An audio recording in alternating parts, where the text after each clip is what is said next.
कौन है ये पागल औरत? अबे ओए, हट यहाँ से। मेरी गाड़ी मिली है क्या मरने के लिए? अरे उठ जा यहाँ से। अरे ये रोड के बीच में कौन सोता है? खड़ी हो। लगता है नशे करके पड़ी हुई है यहाँ पे। अरे यार क्या, अरे इसको तो बहुत तेज बुखार है। सुनिए अंकिता, कुछ खाने के लिए है क्या इसमें? राहुल, अंकिता तुम्हारी ये हालत कैसे हो गई? राहुल मैं बहुत भूखी हूँ, प्लीज मुझे कुछ खाने को खिला दो। मेरे को बहुत तेज भूख लग रही है, 3 दिन से कुछ भी नहीं खाया मैंने। अंकिता मैं तुम्हें खाना खिला दूंगा, लेकिन तुम ये तो बताओ तुम्हारी ये हालत हुई कैसे? तुम यहाँ सड़क पे कैसे सो रही हो? राहुल मेरे हालातों की जिम्मेदार मैं खुद हूँ, और यहाँ पे मैं सो नहीं रही थी। मैंने पिछले 3 दिन से अन्न का एक दाना तक नहीं खाया है, और पिछले 3 दिन से बहुत तेज बुखार भी हो रहा है। पता नहीं यहाँ पे बैठी थी कब चक्कर आ गए मुझे पता ही नहीं चला। और देखो मुझे जगाने भी तो कौन आया? तुम। रहने को घर नहीं है, काम भी नहीं है, ये सब क्या बोल रही हो अंकिता? तुम्हारे पास तो सब कुछ था ना, और यही सब कहकर तो तुम मेरे से डिवोर्स लेकर के आई थी।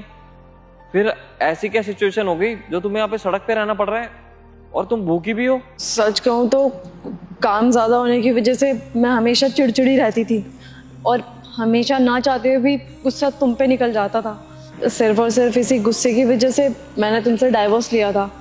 सोचा था तुमसे डाइवोर्स लेकर के सिर्फ अपने काम पे ध्यान दूंगी। साल भर तो सब कुछ सही चला, लेकिन उसके बाद काम पता नहीं कैसे लॉस में जाने लगा।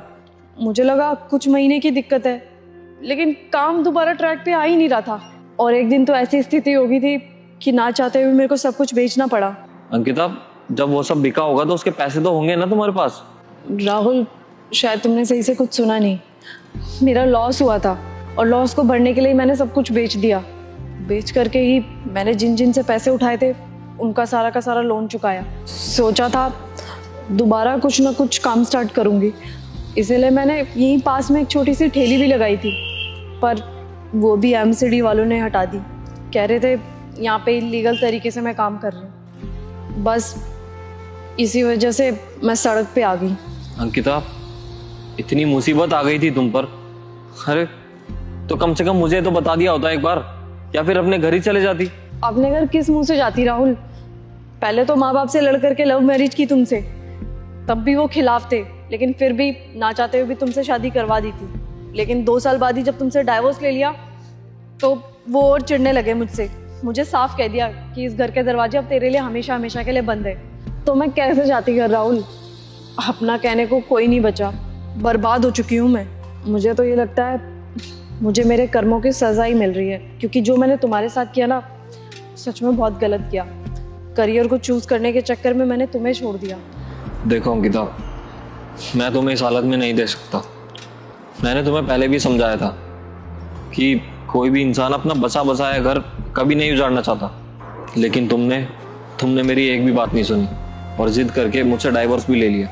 और मैंने कभी तुम्हें इसलिए डिस्टर्ब नहीं किया। मुझे लगा जब तुम्हारे पास इतना सब कुछ है, बिजनेस है, तुम्हारी कंपनी अच्छी रन कर रही है, इसलिए मैंने कभी पूछना भी सही नहीं समझा। मुझे लगा तुम मेरे बगैर खुश होगी, लेकिन आज तुम्हारी ये हालत देख कर ना मुझसे बिल्कुल भी सहा नहीं जा रहा अंकिता। तुम एक काम करो, अभी के अभी मेरे साथ चलो।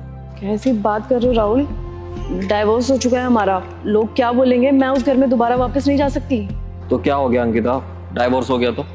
अगर डाइवोर्स हो सकता है तो शादी नहीं हो सकती दोबारा? शादी? देखो अंकिता, मैं तुम्हारी एक बात भी नहीं सुनूंगा, तुम्हें मेरे साथ चलना ही पड़ेगा। और हाँ, वादा करना मुझसे कि आज के बाद मुझे छोड़कर कभी भी नहीं जाओगी तुम। वादा करती हूँ राहुल, जो गलती मैंने पहले की थी अब उसको कभी नहीं दोहराऊंगी, और तुम्हें कभी छोड़ के नहीं जाऊंगी। I am so sorry. I am sorry to Ankita.